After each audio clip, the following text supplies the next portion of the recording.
So I've been harbouring a little secret, my fellow E36 friends.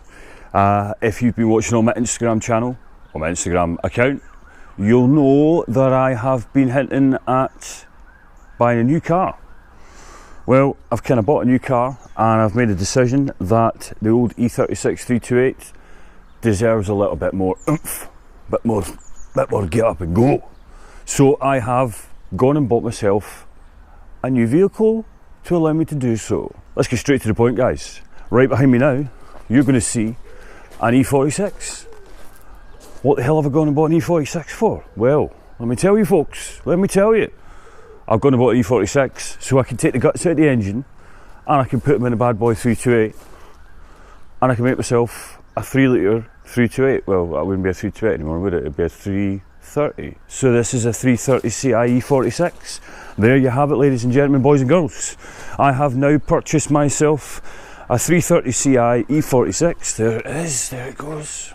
From a young lady that I work with who was wanting rid of the car. It was coming up for an MOT and it's had a hard life, this car.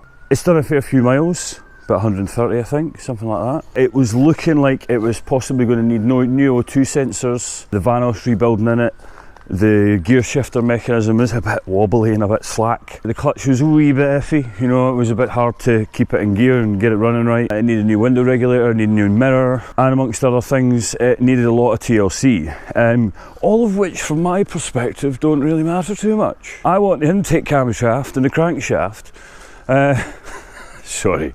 Bit tired this morning, as you might be able to tell from the face. Guy's been working hard on the FTO. You'll be seeing videos about that if you watch them. So yes, I have procured this vehicle to allow me to do, as I've said, to remove the intake camshaft, the crankshaft, and a few other bits for the 328, namely the gearbox and the prop shaft, with the front half of the prop shaft, possibly some of the speakers because it had the Harman Kardon audio system in it. And the reason I wanted to make this video is just to give you an idea of why you're going to start seeing a few E46 teardown videos. I'm going to film things like taking the engine out, taking the gearbox out, tearing apart the engine so you can actually see what the insides of an M52B30 looks like, and explaining my stroker thing. So I have been amassing a list of parts which we will put somewhere up on the screen, or you'll see them coming up. I don't know if they'll be here somewhere or come up through the magic of the ether through Natalie's amazing techniques of editing. And the rest of it I'm going to strip off and I'm going to try and sell as much as I can to try and recoup my money back.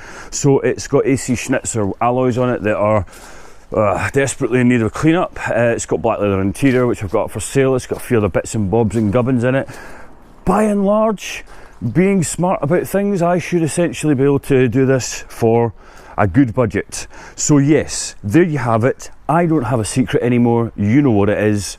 I'm going to be building a stroker for my 328. So there you go, girl. I'm not going to give up on you. There's TLC coming aplenty, and as I said in a previous video, there's lots to come on the Paymo channel in 2019. Keep tuned, guys. If you've got any tips, any tricks that you can give me, any pitfalls to watch out for, please share them. I'm green. I've obviously never done this before, but I'll be doing my reading as usual, and I'll be looking forward to enjoying it with yourselves. Thanks as always for your support on the Paymo channel. Cheers for watching as always, guys. Paymo out.